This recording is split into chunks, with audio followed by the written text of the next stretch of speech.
মা গিফটটা দাও, মা জুনায়েদকে গিফটটা দাও। তোমরা আবার এসব গাড়ি টাড়ি আনতে গেলে কেন? ও তো এসব গাড়ি নিয়ে আজকাল খেলে না। ওর মামা আমেরিকা থেকে একটা ড্রোন পাঠিয়েছে, 1.5 লাখ টাকা দাম। ভাবা যায়? সারাদিন ও তো ওটা নিয়ে খেলেছে। এই বাবা কোথায় ভাবি? বাবা এই যে সবাই চলে আসছো। আসসালামু আলাইকুম। ওয়ালাইকুম সালাম। কেমন আছিস? জি ভালো আছি। এখানে দাঁড়িয়ে দাঁড়িয়ে গল্প হবে নাকি? না বাবা, চলো চলো মা, কেকটা কেটে ফেলে আসেন আসেন আমাদের ছোটকে নিয়ে আপনি আমার সাথে চলুন। আসেন, সবাই আসেন। জি দিনকাল কেমন চলছে এখন? জি ভালো ভাইয়া। ভালো। তো আর কতদিন এরকম অন্যের চাকরি করবা? চাকরি করা মানে জানো তো, চাকরি করা মানে হচ্ছে চাকরের মতো কাজ করা। আমি বুঝি না তোমরা এখনকার ছেলেপেলেরা কেন যে মানে শুধু চাকরির পেছনেই ছোট। বুঝলেন বাবা, দেশে শুধু চাকরিজীবী পাওয়া যায়, উদ্যোক্তা আর পাওয়া যায় না। ভাইয়া ও কিন্তু এখন সিনিয়র ম্যানেজার, ভালো অবস্থায়। সিনিয়র ম্যানেজার হয়ে তোর জামাই কয় টাকা বেতন পায়? 1.5 লাখ, 1.5 লাখ টাকা। 1.5 লাখ। শোনো, বাকিটা জীবন এরকম মধ্যবিত্তের মতো কাটাই দিও না। তুই চেষ্টা চরিত্র করো, ব্যবসা ট্যাবসায় মনোযোগ দাও। জীবনে যদি উন্নতি করতে হয়, আগাইতে হয়, ব্যবসার মধ্যে দিয়ে আগাইতে হবে। ব্যবসা ছাড়া কিন্তু আগানো যাবে না। মা দেখো কি আমার ট্যাপটা ভেঙে ফেলেছে, দেখো ওপেন হচ্ছে না। হাই হাই, এটা তুমি কি করছো পিউ? তুমি জানো এটার দাম কত? ওর খালা অস্ট্রেলিয়া থেকে এটা পাঠিয়েছে, 1 লাখ টাকা দাম।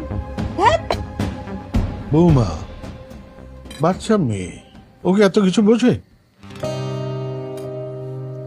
নানু ভাই আসো তুমি আমার কাছে। পিউ,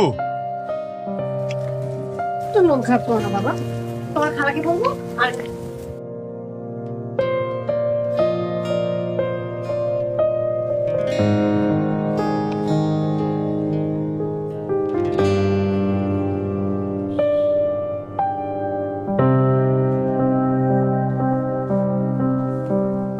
নাদিয়া।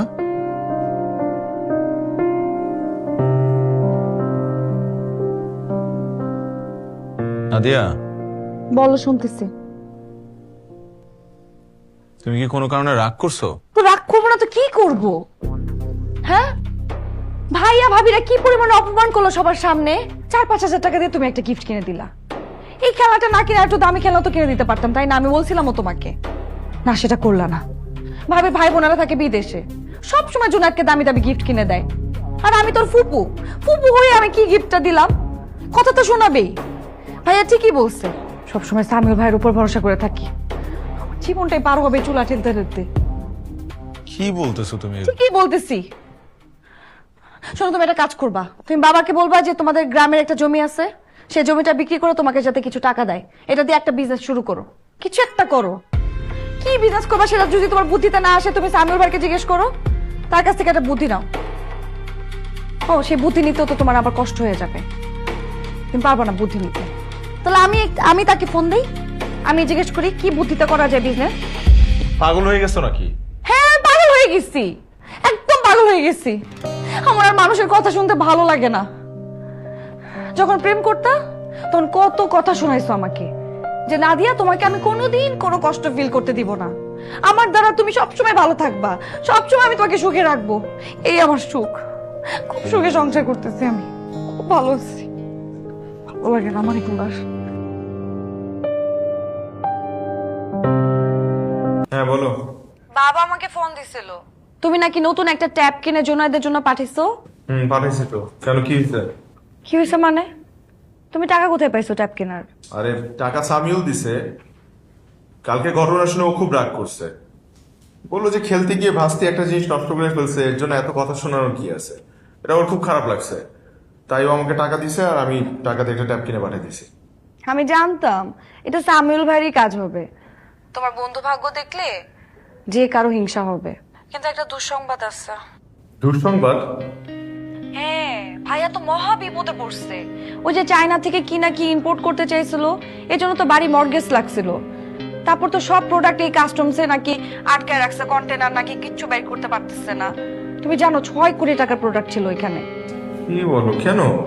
পুরোটা তো জানি না, কি জানি কি ফলস ডিক্লারেশন ছিল, এজন্য নাকি প্রোডাক্ট সব আটকাই দিচ্ছে।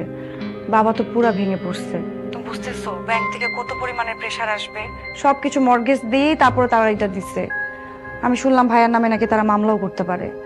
ও মাই গড, তাহলে তো বড় বিপদ। 6 কোটি? হ্যাঁ, আপনার ব্যাংক লোনের পরিমাণ তো এটাই ছিল নাকি? হ্যাঁ, কিন্তু আপনি শুধু নাদিয়ার বড় ভাই না, আপনি আমারও বড় ভাই। আর আপনজনদের বিপদে পাশে দাঁড়ানো তো উচিত, তাই না? দেখো ভাই, মানে আমি তোমাকে মানে কি বলবো, না বুঝে অনেক সময় ছোট করে অনেক কিছু বলে ফেলছি ভাই। তুমি প্লিজ আমাকে ক্ষমা করে দিও। না না ভাইয়া, প্লিজ। আপনজনদের কখনো ক্ষমা চাইতে হয় না।